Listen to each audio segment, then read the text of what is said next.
প্রিয় শিক্ষার্থী, আসসালামু আলাইকুম রহমতুল্লাহি বারাকাতুহু। আশা করি সবাই আল্লাহর রহমতে ভালো আছো। আজকে আর্টিকেলের দ্বিতীয় পার্ট নিয়ে আলোচনা করব। আজকের বিষয় ডেফিনেট আর্টিকেল বা দা। এখন প্রথমেই কিছু আলোচনা করতে হবে, সেটা হলো ডেফিনেট অর্থটা কি। ডেফিনেট অর্থ হলো নির্দিষ্ট। ডেফিনেট অর্থ হলো নির্দিষ্ট। যেহেতু আর্টিকেল কোনো নাউনের বা অ্যাডজেক্টিভের পূর্বে বসে, তাহলে আমরা বুঝতে পারবো যখন কোনো নাউন বা অ্যাডজেক্টিভের পূর্বে আমরা দা ব্যবহার করতেছি, সেটাকে বলা হলো ডেফিনেট বা নির্দিষ্ট আর্টিকেল। তাহলে কোনো নাউন বা অ্যাডজেক্টিভের পূর্বে দা বসানো মানে হলো সেই আর্টিকেলটা, সেই নাউন বা অ্যাডজেক্টিভটা নির্দিষ্ট। আচ্ছা, তাহলে আমরা এখন এখানে আলোচনায় চলে আসি। The definite article is the used. আচ্ছা, the definite article the is used. তাহলে definite article বা নির্দিষ্ট আর্টিকেল, এই দাটা কোথায় কোথায় ব্যবহৃত হয়, এই দাটা কোথায় কোথায় ব্যবহৃত হয় আমরা এই গ্রামার থেকে এই নিয়মগুলো শিখে নেব। দেখো, এখানে বলা হচ্ছে when we talked about a particular person or things। যখন আমরা, এখানে বলা হচ্ছে when we talked about a particular person or things, যখন আমরা কোনো নির্দিষ্ট ব্যক্তি বা বস্তুকে নিয়ে কথা বলতেছি, এখানে কিন্তু এই পার্টিকুলার, এইটা কিন্তু খুবই গুরুত্বপূর্ণ বিষয়। এটা খুবই গুরুত্বপূর্ণ একটা বিষয়। এটাকে খুব ভালো করে মনে রাখতে হবে ব্যক্তিকে বা বস্তুকে নির্দিষ্ট করার ক্ষেত্রে।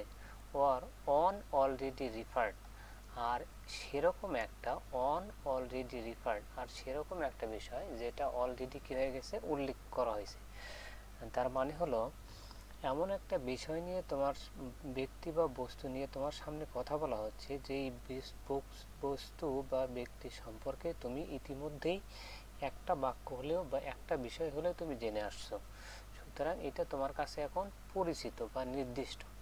এই জন্যই আমরা এই ওই পরিচিততা বোঝাতে বা নির্দিষ্টতা বা যে ব্যক্তিকে চিনি ওইটাকে নির্দিষ্ট করার জন্য বা বস্তুকে নির্দিষ্ট করার জন্য আমরা তার পূর্বে কি নিয়ে আসি, দা নিয়ে আসি।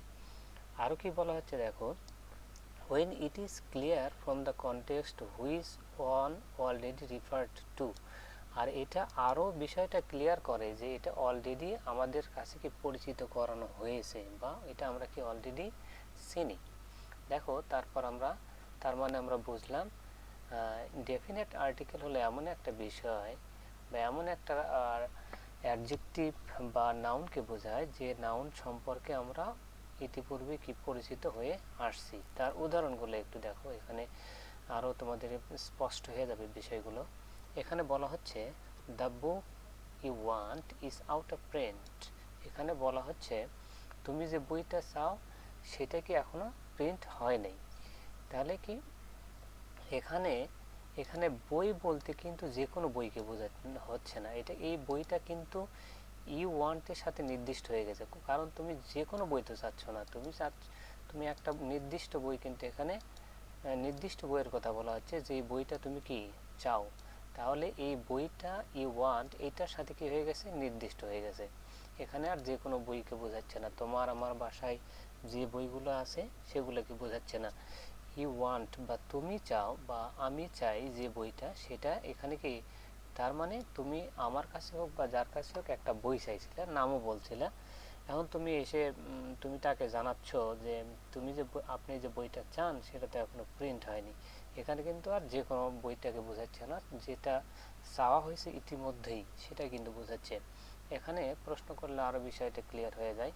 এখানে যদি প্রশ্ন করা হয় হুইচ বুক, কোন বইটা, মানে তার মানে হলো এখানে যে কোনো বইকে বোঝাচ্ছে না, তুমি যে বইটা চাইছো শুধুমাত্র সেই বইটাকেই বোঝানো হচ্ছে।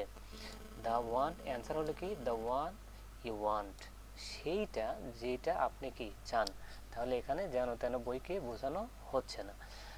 পরের এক্সাম্পলে আমরা আরও ক্লিয়ার হব। দেখো একটু, let's go to the park. Let's go to the park, এখানে কিন্তু পার্ক তো আমাদের দেশে, বাইরের দেশে বা পৃথিবীতে অনেক পার্ক আছে। একসাথে তো তুমি আর সবগুলো পার্কে যাইতে পারবে না। তাহলে এখানে সেই পার্কটাকেই বোঝানো হচ্ছে যে পার্কটাকে তোমরা বা আমরা কি যেতে চাই।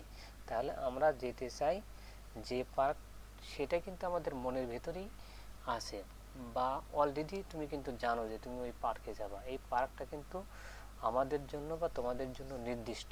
এই জন্য এই পার্কের নির্দিষ্ট হওয়ার কারণেই আমরা এখানে ডেফিনেট আর্টিকেল বা দাটা ব্যবহার করে আসছি। এখানে স্লাইডে আরও কি ব্র্যাকেটে আরও কি লেখা আছে দেখো, the park in this town. এখানে পার্ক বলতে সব পার্কে বোঝাচ্ছে না, এই শহরে বা আমরা যে পার্কে যাব, যে শহরের পার্কটাতে যাব, সেই পার্কটাকে বোঝাচ্ছে এখানে।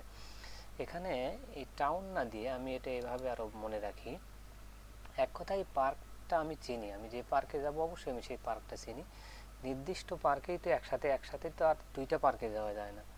একটা পার্কে যেহেতু যাওয়া যায় সেহেতু পার্কটা আমার কাছে পরিচিত বা চেনা, ওই জন্যই পার্কটার সামনে আমি কি ব্যবহার করলাম, দা ব্যবহার করলাম। এখন পরের তৃতীয় উদাহরণটাতে আরও আমাদের বিষয়টা ক্লিয়ার হবে। দেখো, দ্য গার্ল ক্রাইড, মেয়েটা কি কাঁদলো বা কান্না করলো। এখানে ধরো 10 জন 15 জন বা অসংখ্য মেয়ে আছে একটা জায়গায়। এখন তার ভেতরে তো আর সবাই কাঁদবে না, যে কোনো একজন কাঁদতেছে, তুমি তাকে পয়েন্ট আউট করে বলতেছো দ্য গার্ল ক্রাইড, মেয়েটা কি কাঁদলো। তাহলে অনেকগুলো মেয়েদের ভিতরে যে কাঁদলো তুমি কিন্তু শুধু তাকে নির্দিষ্ট করতেছো।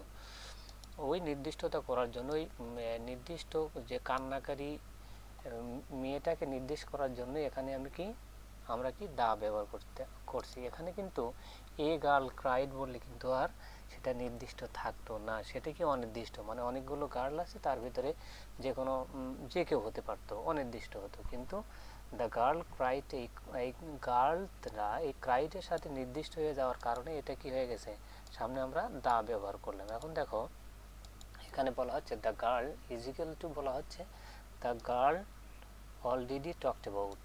তার মানে হলো যে মেয়েটা সম্পর্কে অলরেডি তুমি কি জানো বা আলোচনা করছো এর পূর্বেই বা কাটতে দেখছো, সেই মেয়েটাকে শুধু এখানে বোঝানো হচ্ছে।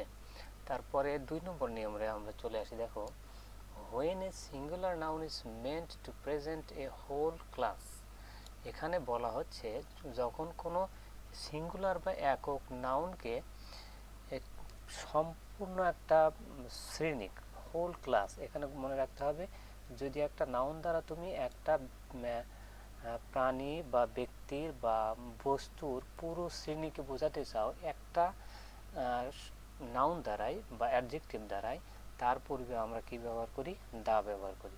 উদাহরণটাতে আসলে আরও ক্লিয়ার হয়ে যাবে। তোমরা দেখো, the cow is a useful animal. এখানে বলা হচ্ছে কাউটা হলো কি প্রয়োজনীয় বা দরকারি বা উপকারী প্রাণী। এখানে কাউ বলতে এখন কিন্তু নির্দিষ্ট একটা কাউকে এখন বোঝাচ্ছে না, শ্রেণীকে বোঝাচ্ছে, ক্লাস বা পুরো শ্রেণীকে বোঝাচ্ছে, পৃথিবীতে যত কাউ আছে সবগুলোকেই একসাথে বোঝাচ্ছে। তাহলে আমরা দা ব্যবহার করতে পারি কোনো নাউন বা অ্যাডজেক্টিভকে একসাথে সম্পূর্ণ শ্রেণীটাকে বোঝানোর জন্য আমরা দা ব্যবহার করতে পারি। এখানে গ্রামাটিক্যাল আরেকটি বিষয় লক্ষ্য করতে হবে। দেখো, দ্য কাউ এর পরে কিন্তু ইজ বসছে এখানে কিন্তু ভার্বটা সিঙ্গুলার হবে। কি হবে, সিঙ্গুলার হবে। যখন এখানে কাউ এর সাথে এস না থাকবে তখন কিন্তু এখানে সিঙ্গুলার হবে। আচ্ছা, পরের এই ব্র্যাকেটে দেখো কি লেখা আছে, অর উই মে সে। আবার আমরা এটাও বলতে পারি কাউস আর কি ইউজফুল অ্যানিমালস। আর দেখো এটাও কিন্তু কারেক্ট, এখানে কাউয়ের সামনে আমরা দা নিয়ে এসে সেটাকে হোল ক্লাস বা সম্পূর্ণ শ্রেণীকে বোঝালাম। এখানে আবার শুধুমাত্র কাউয়ের সাথে এস যোগ করার মাধ্যমে আমরা কি সম্পূর্ণ হোল ক্লাস বা পুরো জিনিসটাকেই বোঝালাম। এই দুইভাবেই যে কোনো একটা ইউজ করলেই কিন্তু হয়। তারপরে দেখো, তারপরের উদাহরণগুলো দেখো, the horse is a Nobel animal. এখানে হর্স বলতে বা ঘোড়া বলতে এখন একটা কোনো নির্দিষ্ট ঘোড়াকে বোঝাচ্ছে না, পুরো পৃথিবীতে যত হর্স আছে সবগুলোকে একসাথে বোঝানো হচ্ছে। আর পূর্বের উদাহরণ আর এইটা একই। তারপরে দেখো তোমরা আবার ভাবতে পারো এতগুলো সেম উদাহরণ এতবার বারবার আলোচনা করতেছি কেন। এর কারণটা হলো দেখো একটা জিনিস শেখার পর সেটার যে যদি পার্মানেন্টলি তুমি ব্রেনে সেট আপ করতে চাও সেটা নিয়ে বারবার এক্সারসাইজ বা আলোচনা করা উচিত, তাহলে সেটা কিন্তু মাথার ভিতরে একদম ব্রেনে গেঁথে যায়। ওই জন্য এগুলো কি বারবার একই ধরনের বাক্য বারবার আলোচনা করতেছি। এখানে আবার বলা হচ্ছে দ্য ক্যাট লাভস কমফোর্ট। এখানে বলা হচ্ছে ক্যাট কি করে, কমফোর্ট বা আরাম পছন্দ করে।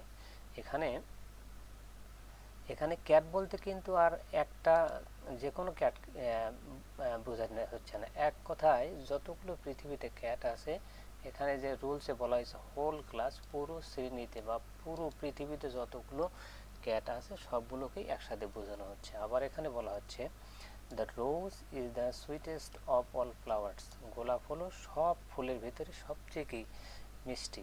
এখানে গন্ধের কথা বলা হচ্ছে। তাহলে এখানে রোজ এই রোজ দ্বারা কিন্তু একটা রোজকে বোঝাচ্ছে না, একটা নির্দিষ্ট রোজকে বোঝাচ্ছে না, একটা নির্দিষ্ট ফুলের জাতকে বোঝাচ্ছে। পৃথিবীতে যত রোজ আছে তার কি হোল ক্লাস বা সম্পূর্ণ শ্রেণীকে বোঝানো হচ্ছে। পরেরটাতে the banana is a kind of fig tree. আচ্ছা এখানে সরি বিনায়ন হবে এটা। আচ্ছা এটা কিন্তু একটা গাছের নাম। তাহলে এই এই নামের গাছ পৃথিবীতে যতগুলো আছে সবগুলোকে কিন্তু একসাথে এখানে বোঝানো হচ্ছে। এক কথায় এই 2 নম্বর রুলসের বিষয়ের সামারিটা আমরা আরেকবার মনে করার চেষ্টা করি। যে কোনো নাউন বা অ্যাডজেক্টিভের পূর্বে যদি আমরা দা ব্যবহার করি তাহলে নাউনটা যদিও সিঙ্গুলার তারপরেও তারপরেও কিন্তু এটা হোল ক্লাস বা পুরো শ্রেণীকে বোঝায়, একটা পুরো শ্রেণীকে বোঝায়। আচ্ছা এখন আমরা এখানে এই জিনিসটা একটু আমাদের মনে রাখতে হবে। The two nouns man and women can be used in a general sense without either article. এই লাইনটা একটু মনে রাখতে হবে, আমরা ভুল করে ফেলি এখানে। আর ট্রিক হিসেবে পরীক্ষায় এই নিয়মটাই ব্যবহার করা হয়ে থাকে অনেক সময়। এক কথায় আমি এটা একটু স্মরণ করে দিতে চাচ্ছি, ম্যান আর উইমেন এই দুইটাও তো নাউন, ম্যান আর উইমেন এই দুইটাও কি নাউন। আমরা সবগুলো নাউনের পূর্বেই সাধারণত দা ব্যবহার করে সেটাকে হোল ক্লাস বা পুরো শ্রেণী বোঝাতে পারি। তাহলে ম্যান অ্যান্ড উইমেন তো পুরো শ্রেণীকে বোঝানোর কথা তার পূর্বে, কিন্তু ম্যান আর উইমেন এমন দুইটা নাউন যার পূর্বে দা ব্যবহার ছাড়াই কি পুরো শ্রেণীকে বোঝায়। ওই জন্য আমরা ম্যান আর উইমেন এই দুইটা শব্দের পূর্বে আমরা কখনোই কি দা ব্যবহার করব না। এটা ব্যবহার আবার যে করা যায় না তাও না, এটা ব্যবহার করা যায় যখন আমরা কথা বলি বা স্ট্যান্ডার্ড যে ইংলিশ এখানে এখন মোটামুটি ব্যবহার করা হচ্ছে, কিন্তু এক্সাম পেপারে ব্যবহার না করাটা যুক্তিযুক্ত যদি একদম নির্দিষ্ট করে না বোঝাই। এখানে মনে রাখতে হবে একদম নির্দিষ্ট বলতে বোঝাচ্ছে হলো ম্যান আর উইমেন সম্পর্কে যদি বারবার একটা টপিকসে আলোচনা করা হয় তখন ওইটা কিন্তু নির্দিষ্ট হয়ে যায়।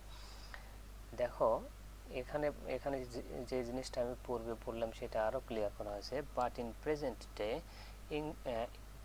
ডে ইংলিশ, কিন্তু বর্তমান ইংরেজিতে a man and women are more usual. কিন্তু বর্তমান যে স্ট্যান্ডার্ড ইংলিশ যেটা আছে, আমেরিকান ইংলিশ আমরা যেটা বলে থাকি, এটাতে কিন্তু প্রায়ই ম্যান আর উইমেনের পূর্বে এখন কিন্তু বর্তমানে এ ব্যবহার করা হচ্ছে। 3 নম্বর রুলসে বলা হচ্ছে before some proper names this kinds of places names. আচ্ছা কিছু প্রপার নাউন আছে, প্রপার নাউনের পূর্বে বা এটা স্থানের নামও হতে পারে বা বিভিন্ন ভৌগোলিক এলাকাও হতে পারে, এগুলোর নামের পূর্বে আমরা কি ব্যবহার করি, দা ব্যবহার করি। এক্ষেত্রে একটা জিনিস কিন্তু মনে রাখতে হবে, এই যে স্থান বা জায়গা বা ভৌগোলিক গুলোর কথা আমরা বলতেছি এগুলো কিন্তু পৃথিবীতে একটা করে বা ইউনিক। এই ইউনিক জিনিসটা যে মাথায় রাখতে পারবে সে কিন্তু এগুলো এমনিতেই সে পারবে, মনে রাখতে পারবে। যেমন এখানে বলা হচ্ছে এ নম্বরে দ্য ওশেন্স অ্যান্ড সিস, সাগর মহাসাগর, যেমন আছে কি the pacific, the black sea. তাহলে এগুলো কিন্তু পৃথিবীতে একটা করেই, এগুলোর পূর্বে আমরা ওই জন্য কী ব্যবহার করি, নির্দিষ্ট, যেহেতু একটা মানে তো সেই জিনিসটা নির্দিষ্ট, ওই জন্য এগুলোর পূর্বে আমরা দা ব্যবহার করি। তারপরে আছে হলো ব্ল্যাক সি, এই সাগরও কিন্তু পৃথিবীতে একটাই, ওই জন্য তার পূর্বে আমরা কী ব্যবহার করলাম, দা ব্যবহার করলাম। এখানে বি নম্বরে বলা হচ্ছে হলো রিভার্স, দ্য গঙ্গা, দ্য নীল, এগুলো কিন্তু পৃথিবীতে একটা করেই নদী, নদীর নাম এগুলো, ওই জন্য আমরা এগুলো ইউনিক বা একটা করে হওয়ার কারণে এগুলোর পূর্বে আমরা কি বসাই, দা বসাই। তারপরে বলা হচ্ছে ক্যানালস বা ক্যানালস, দেখো the Suez canal, Suez canals বলতে ক্যানেল কি পৃথিবীতে আর আছে, নাই, এটা কি ইউনিক বা এক, অদ্বিতীয় নেই, ওই জন্য এগুলোর পূর্বে দা বসে। তারপরে বলা হচ্ছে হলো ডিজার্টস বা মরুভূমি, যেমন কি সাহারা, এটা মরুভূমির নাম, এটার পূর্বে তাহলে কি বসালাম আমরা, যেহেতু সাহারা নামে পৃথিবীতে মরুভূমি একটাই, ওই জন্য তার পূর্বে আমরা দা বসাই নির্দিষ্ট করে দিলাম। গ্রুপস অফ আইল্যান্ডস, আইল্যান্ডস মানে দ্বীপের যে গ্রুপ বা দলবদ্ধ যে দ্বীপগুলো আছে, দ্য ওয়েস্ট ইন্ডিজ মানে অনেকগুলো দ্বীপ নিয়ে যে পর্বতমালাটা গঠিত হয়, যেমন ওয়েস্ট ইন্ডিজ, তার পূর্বে আমরা কি বসালাম, ওয়েস্ট ইন্ডিজ নামে কিন্তু আর পৃথিবীতে অন্য কোনো দ্বীপ নেই, একটাই ইউনিক এইটাও, যদিও ওর ভিতরে অনেকগুলো দ্বীপ আছে কিন্তু সবগুলোকে মিলে একসাথে বলা হলো ওয়েস্ট ইন্ডিজ। তারপরে দেখো এফ নাম্বারে বলা হচ্ছে মাউন্টেন্স রেঞ্জেস, মানে পর্বতমালা এক কথায়, দ্য হিমালয়ান্স, দ্য আলপস, হিমালয়ান্স নামে কিন্তু পৃথিবীতে একটা পর্বতমালা আছে, এগুলো ইউনিক, এগুলো আর আলোচনা বারবার না করি।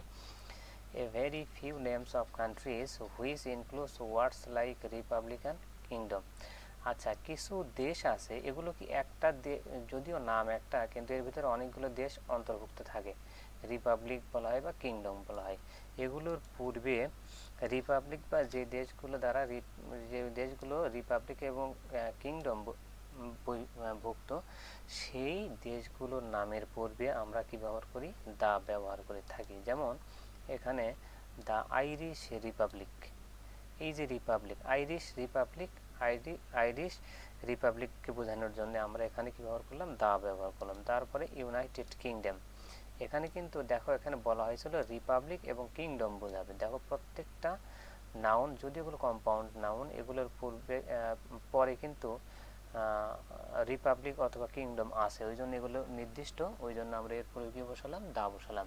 দ্য ইউক্রেন, দ্য নেদারল্যান্ডস, এগুলো যদিও কিংডম বা রিপাবলিক উল্লেখ নাই, কিন্তু এগুলি দেশগুলো হয় রিপাবলিকান দেশ, না হলে কি কিংডম। তারপরে নেদারল্যান্ডস, দ্য নেদারল্যান্ডস, এই শব্দগুলো একটু, এই দেশের নামগুলো একটু মাথায় রাখতে হবে, এগুলো কি বসে, এগুলোর পূর্বে দা বসে।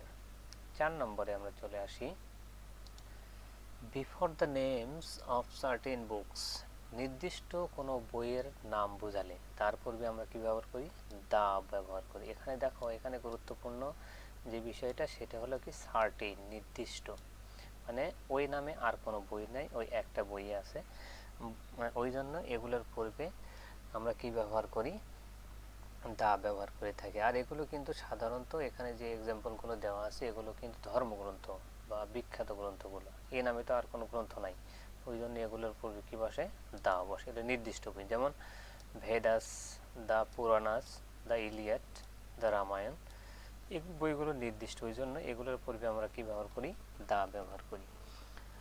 বাট উই সে হোমার্স ইলিয়াড, এখানে একটু শেখার কিছু আছে, দেখো বাট উই সে, এখানে বিখ্যাত বইগুলোর নামের পূর্বে আমরা এই যে দ্য রামায়ণ, দ্য ইলিয়াড, এগুলোর পূর্বে কিন্তু আমরা দা বসাইলাম, কিন্তু এখানে এটাও কিন্তু বিখ্যাত বই, ইলিয়াড, এটা কিন্তু ইলিয়াড বিখ্যাত বই, হোমার্স ইলিয়াড। তারপরে বাল্মীকির রামায়ণ, আচ্ছা এখানে এগুলো যদিও বিখ্যাত বই কিন্তু এগুলোর পূর্বে দা বসলো না, কেন বসলো না, না বসার কারণটা হলো এই যে ইলিয়াড এটা কিন্তু বইয়ের নাম, আর হোমার হলো ইলিয়াডের লেখক, এই যে দুইটার মাঝে সংযোগ স্থাপন করা হয়েছে একটা অ্যাপোস্ট্রফিস এস দ্বারা, হোমার্স ইলিয়ড, হোমারের ইলিয়ড, এখানে বাংলায় র উল্লেখ করবা, হোমারের র আছে উল্লেখ, আর এখানে ইংলিশে দেখবা হলো এস থাকবে, এটা এই ইলিয়াড তো অন্য কেউ আর লেখেনি, শুধুমাত্র হোমারিয়ার লেখক। ওই জন্য এটা যেহেতু হোমার আর ইলিয়ড এটা নির্দিষ্ট হয়ে গেছে লেখক এবং বইয়ের নাম যখন নির্দিষ্ট হয়ে গেছে, একে আর ভিন্ন করে নির্দিষ্ট করার কোনো প্রয়োজন নাই। ওই জন্য এই যখনই দেখবা লেখক এবং তার বইয়ের নাম এবং তার মাঝখানে অ্যাপোস্ট্রফি এস দেওয়া আছে, তার পূর্বে কিন্তু আর আর্টিকেল বসে না। এটা কিন্তু ওই সেম উদাহরণই প্রযোজ্য। 5 নম্বরে বলা হচ্ছে before names of things unique of their kind as unique. এখানেও একটা শব্দ খুবই গুরুত্বপূর্ণ, সেটা হলো ইউনিক। এখানে ইউনিক বলতে বোঝা হচ্ছে হলো অদ্বিতীয়, যার কোনো আর কি দ্বিতীয়টা নেই। পৃথিবীতে আর অস্তিত্ব শুধুমাত্র একটাই। পৃথিবীতে এই নাউনগুলো দ্বারা অন্য কোনো কিছুকেই আর বোঝায় না, শুধু একটা নির্দিষ্ট নাউনকেই বোঝায়। এই জিনিসগুলো যেহেতু পৃথিবীতে অদ্বিতীয় বা আরেকটি নেই, এগুলো নির্দিষ্ট, ওই জন্য এগুলোর পূর্বে সচরাচর বা সবসময় দা ব্যবহৃত হয় আর্টিকেল হিসেবে। যেমন the sun, the sky, the ocean, the sea, the earth etcetera, এগুলো আমরা কি ব্যবহার করে থাকি। তারপর আমরা একটু 6 নম্বরে চলে আসি। 6 নম্বরে বলা হচ্ছে হলো before a proper noun when it is qualified by an adjective or a defining adjectival clauses. আচ্ছা, এখানে বলা হচ্ছে যখন আমরা কোনো প্রপার নাউন বা নামজাত নাউন নিয়ে আলোচনা করি, অথবা এই ধরনের অ্যাডজেক্টিভ, মানে প্রপার নাউনও হতে পারে বা এই প্রপার নাউনের মানে গুণ সমৃদ্ধ কোনো অ্যাডজেক্টিভও যখন হয়, তখন আমরা যে ক্লজগুলো ব্যবহার করে থাকি সেগুলোর পূর্বেও কি আমরা দা ব্যবহার করি। দেখো এখানে দ্য গ্রেট সিজার, এখানে সিজার একজন বিখ্যাত ব্যক্তি, তার সামনে একটা পদবী সবসময় আমরা ব্যবহার করি দ্য গ্রেট, দ্য গ্রেট। এই যে এপিথেট বা পদবীগুলো আমরা ব্যবহার করে থাকি একটা মানুষের পূর্বে, এই পদবীটা কিন্তু সব মানুষের ক্ষেত্রে ব্যবহার করা যায় না, বিখ্যাত ব্যক্তিদের ক্ষেত্রে ব্যবহার করা যায়। এখানে সিজারের ক্ষেত্রে ব্যবহার করা হয়েছে। এই পদবীটাকে নির্দিষ্ট করার জন্য আমরা তার পূর্বে কি নিয়ে আসি, দা বা নির্দিষ্ট ডেফিনেট আর্টিকেল নিয়ে আসি। তারপরে আরও বলা হচ্ছে হলো দ্য ইমর্টাল শেক্সপিয়ার। এই যে শেক্সপিয়ার, এটাকে বিশেষায়িত করা হয়েছে এই ইমর্টাল অ্যাডজেক্টিভ দ্বারা। এই যে এই শেক্সপিয়ারের সামনে যে এপিথেট বা এই গুণটা প্রকাশ করা হয়েছে, ওই জন্য এর পূর্বে কি ব্যবহার করা হলো, দা ব্যবহার করা হয়েছে। এখানে 7 নম্বরে বলা হচ্ছে দ্য সুপারলেটিভস। এখানে ডিগ্রির যে প্রকারটা আছে পজিটিভ, কম্পারেটিভ, সুপারলেটিভ, এখানে শুধুমাত্র একটা ডিগ্রির পূর্বে দা বসে, সেটি হলো কি সুপারলেটিভ ডিগ্রি। এখন সুপারলেটিভ ডিগ্রি হয়তো চিনতে তোমাদের সমস্যা হবে, সেই জন্য আমি একটা শর্ট ট্রিক বলে দিচ্ছি। সুপারলেটিভ ডিগ্রিটা হয় মূলত অ্যাডজেক্টিভের, ডিগ্রির প্রকারভেদটা মূলত অ্যাডজেক্টিভেরই একটা প্রকারভেদ। তাহলে ডার্কটা হলো এখানে অ্যাডজেক্টিভ।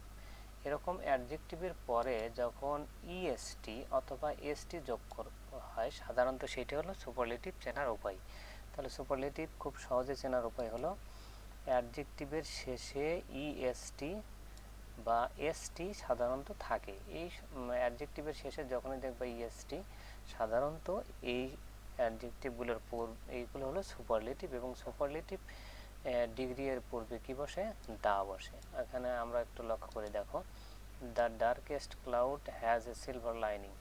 তারপরের বাক্যটাতেও দেখো, this is the best book of elementary chemistry.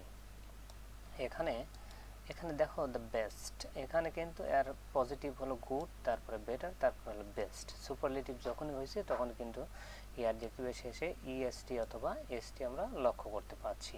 তাহলে সুপারলেটিভ ডিগ্রি এর পূর্বে কি বসে, দা বসে। আর সুপারলেটিভ ডিগ্রিটা চেনার উপায় আরেকবার আমি রিপিট করতেছি, যে সুপারলেটিভ ডিগ্রি না, শুধু ডিগ্রিগুলো সাধারণত হয়ে থাকে অ্যাডজেক্টিভের ক্ষেত্রে। অ্যাডজেক্টিভের শেষে যখন দেখবা ইএসটি অথবা এসটি যোগ করা আছে, সেটাকে বলা হলো সুপারলেটিভ ডিগ্রি। আর সুপারলেটিভ ডিগ্রির পূর্বে সবসময় কি বসে, দা বসে, এটা মনে রাখতে হবে। তারপরে 8 নম্বরে আর একটা দেখো, উইথ অর্ডিনালস অ্যাজ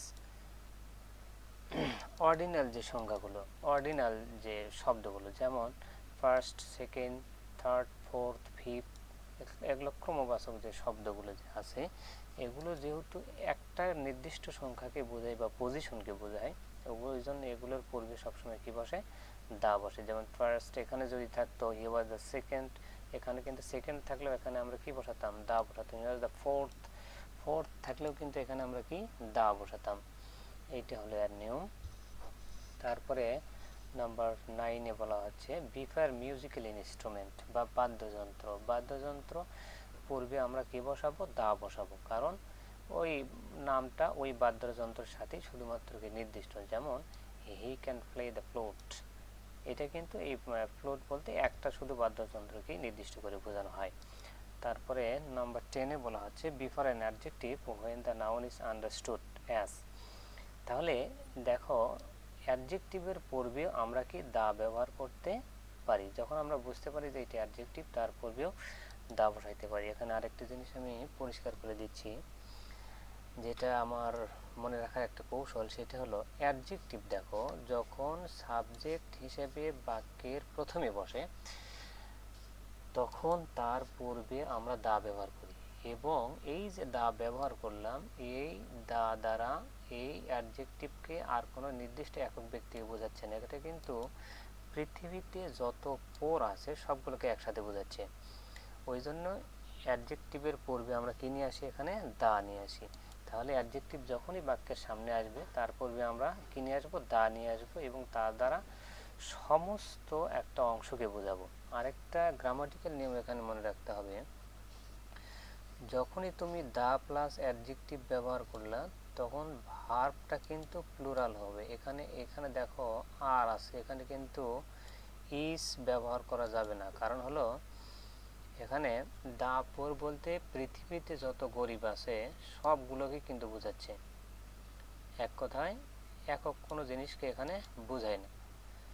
তাহলে এখানে যদি আমরা স্লাইডে আরেকটা উদাহরণ মনে রাখি, the poor are always live in lower class society. The,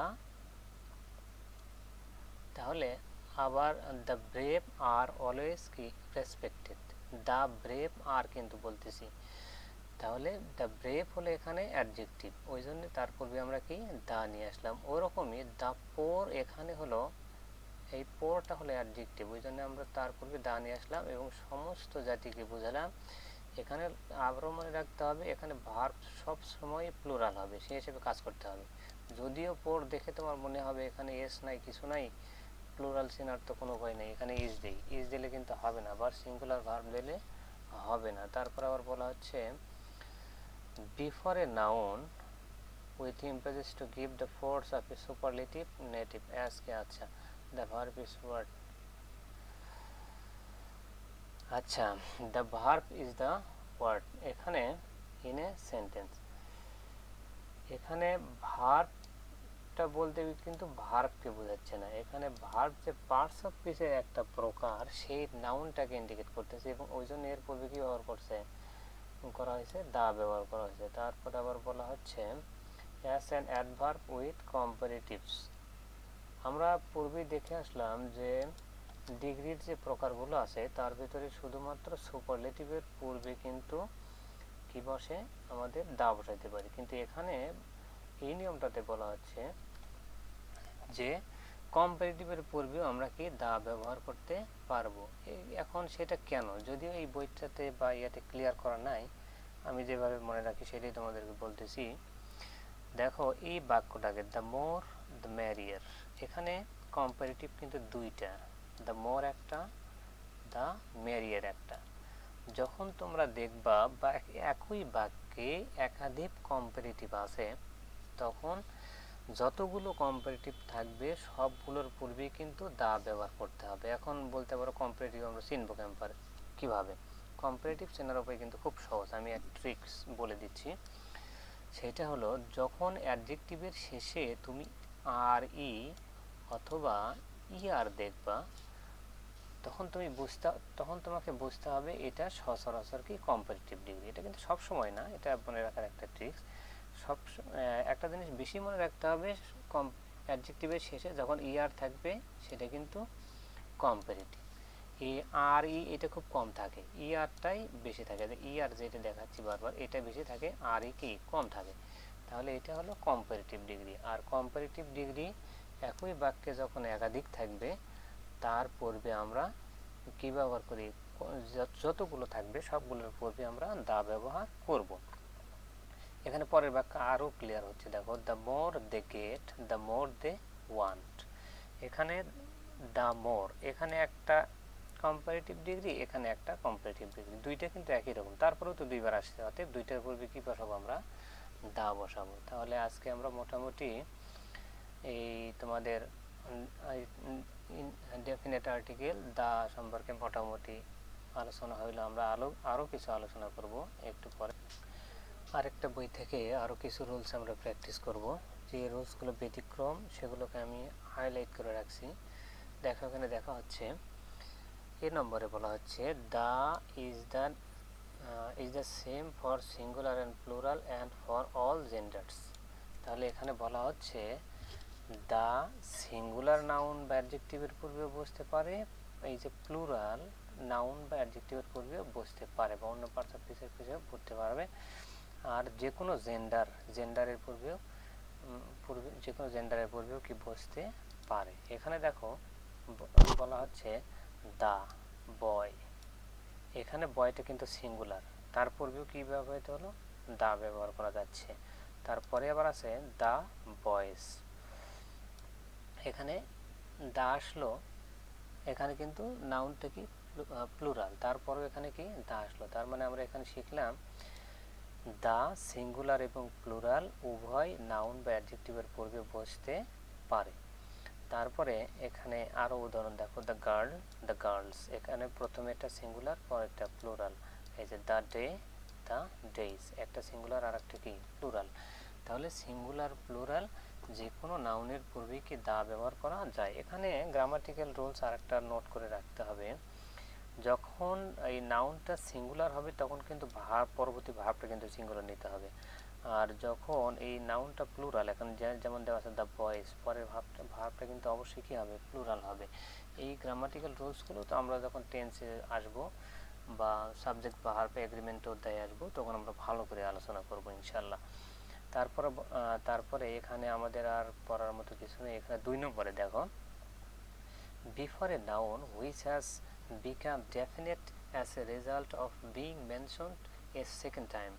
তাহলে এখানে বলা হচ্ছে একটা নাউন তোমার কাছে নির্দিষ্ট হয়ে গেছে যার নাম ইতিপূর্বেই তোমাকে কি বলা হয়েছে, মানে যে নাউন বা অ্যাডজেক্টিভ সম্পর্কে তোমাকে কথা বলা হচ্ছে বা লেখা হচ্ছে বা বাক্যতে দেখানো হচ্ছে, যদি এই নাউন বা অ্যাডজেক্টিভটা পূর্বেই একটা বাক্যে বা শব্দে উল্লেখ করা থাকে তাহলে সেই নাউনটা তোমার কাছে কি নির্দিষ্ট। আর এই প্রথমবার কোনো আর্টিকেল বসে না, পরের বার প্রথমবার ইনডিফিনিট আর্টিকেল বসে প্রথম বাক্যটাতে, পরের বাক্যগুলোতে কিন্তু ওই একই সেম নাউনের পূর্বেই কিন্তু দা বসবে, কারণ পরবর্তীতে সেটা তোমার কাছে নির্দিষ্ট। আমরা উদাহরণে চলে আসি, his car struck a tree, তার কারটা কী করলো, একটা গাছে আঘাত করলো। এখানে ট্রিটা কিন্তু নির্দিষ্ট না কোন গাছে আঘাত করলো, আমরা শুধু এই প্রথম বাক্যে এতটুকু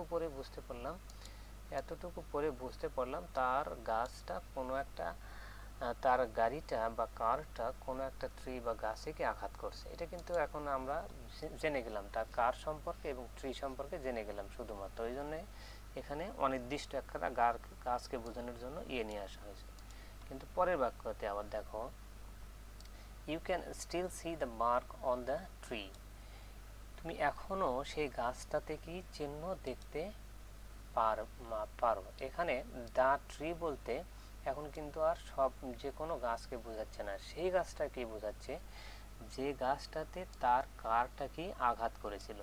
তাহলে প্রথমে আঘাত করেছিল এই গাছটাকে আমরা শুধু একটা গাছ হিসেবেই জানি, কিন্তু পরের বাক্যে যেহেতু এই গাছ সম্পর্কে আমরা ইতিমধ্যেই জেনেছি যে গাছটাতে, সেই গাছটাকে নির্দিষ্ট করা হচ্ছে এখানে যে গাছটাতে কার কি আঘাত করেছিল। এখানে কারটা এখন এই গাছের সাথে কি নির্দিষ্ট হয়ে গেছে, ওই জন্য এই ট্রিটা নির্দিষ্ট হয়ে যাওয়ার কারণে তারপরে আমরা দা ব্যবহার করলাম। 3 নম্বর রুলসটা আমাদের একটু দেখা দরকার। Before a noun made indefinite by the addition of a phrase or clause. আচ্ছা, একটা নাউন যার সাথে অতিরিক্ত ফ্রেজ শব্দাংশ বা বাক্যাংশ ব্যবহার করার ফলে নির্দিষ্ট হয়ে গেছে। যেমন আমরা উদাহরণে চলে আসি, দ্য গার্ল ইন ব্লু।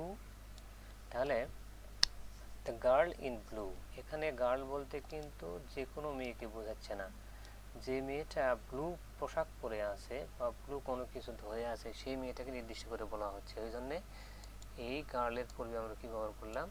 দা ব্যবহার করলাম। এখানে আরও দেখো উদাহরণ, the man with the banner, এখানে যে কোনো মানুষকে বোঝাচ্ছে না, এই ব্যানারের সাথে এই ম্যানটা নির্দিষ্ট হয়ে গেছে।